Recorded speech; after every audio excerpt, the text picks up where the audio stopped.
दिल्ली से बड़ी खबर है। दिल्ली के उपराज्यपाल का अधिकार बढ़ा दिया गया है। दिल्ली एलजी को नियुक्तियों का अधिकार। एमएचए ने दिल्ली एलजी के अधिकार बढ़ाए हैं। गृह मंत्रालय ने अधिसूचना भी जारी की है। बोर्ड आयोगों में नियुक्ति कर पाएंगे एलजी। प्राधिकरण निकायों में नियुक्ति का अधिकार उन्हें सौंप दिया गया है। निकायों में सदस्य नियुक्ति का अधिकार सौंपा गया है। राष्ट्रपति ने नियुक्ति का अधिकार दिया है। संसद से पारित कानून के तहत ये अधिकार दिए गए हैं। बड़ी खबर हम आपको बता रहे हैं। चुनाव का वक्त, लेकिन उससे पहले जो एलजी हैं उनकी शक्तियों को बढ़ा दिया गया है। जाहिर सी बात है, आम आदमी पार्टी ये कतई बर्दाश्त नहीं कर सकती और एक बार फिर से आपको दिल्ली के अंदर एलजी वर्सेस आम आदमी पार्टी देखने को मिल सकता है।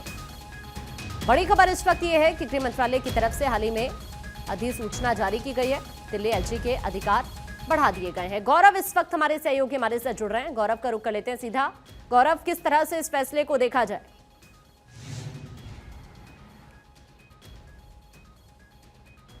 गौरव, आवाज मिल रही है आपको? वापस से संपर्क करने की कोशिश करेंगे। बड़ी खबर इस वक्त ये, गृह मंत्रालय ने अधिसूचना जारी की है। एलजी के अधिकार बढ़ा दिए गए हैं। एमएचए की तरफ से एलजी को नियुक्तियों का अधिकार दिया गया है, जिसको लेकर अधिसूचना जारी की गई है। बोर्ड आयोगों में नियुक्ति कर पाएंगे अब एलजी। प्राधिकरण निकायों में नियुक्ति का अधिकार सौंपा गया है। निकायों में सदस्य नियुक्ति का अधिकार दे दिया गया है। राष्ट्रपति ने नियुक्ति का अधिकार दिया है। संसद से पारित कानून के तहत ये अधिकार दिए गए हैं। बड़ी खबर है इस वक्त ये दिल्ली से। जाहिर सी बात है कि अब एलजी की शक्तियों को बढ़ाने के बाद दिल्ली की सियासत में जरूर आपको भूचाल देखने को मिलेगा। गौरव एक बार फिर से हमारे साथ जुड़ गए। गौरव, एलजी की शक्तियां बढ़ाना चुनाव के वक्त में किस तरह से देखा जाए?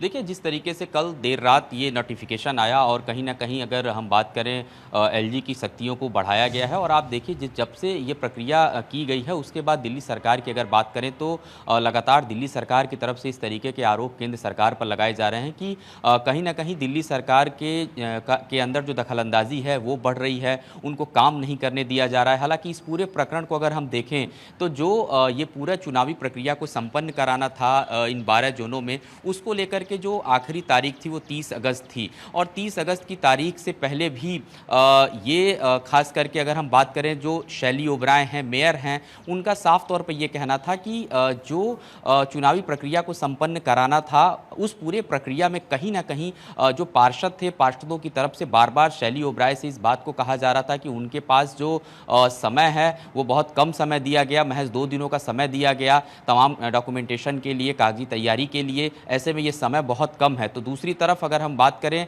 इस पूरे चुनावी प्रक्रिया को संपन्न कराने की, तो ये कहीं ना कहीं बार बार जो बाधा का जो माहौल बन रहा था खास करके उसको दूर करने के लिए ये जो एलजी को जो शक्तियां हैं वो दी गई हैं और निश्चित तौर पे अब आने वाले दिनों में इसका एक टकराव भी है वो जरूर देखने को मिलेगा। हालांकि जिन 12 जोनों में चुनाव प्रक्रिया को संपन्न कराना है, इस प्रक्रिया की जो शुरुआत है वो आज ही कर दी गई है।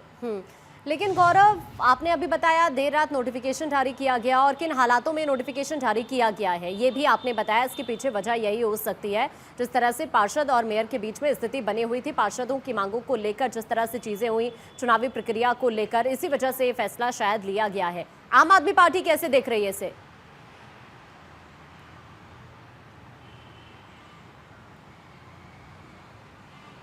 गौरव, आवाज मिल रही है आपको?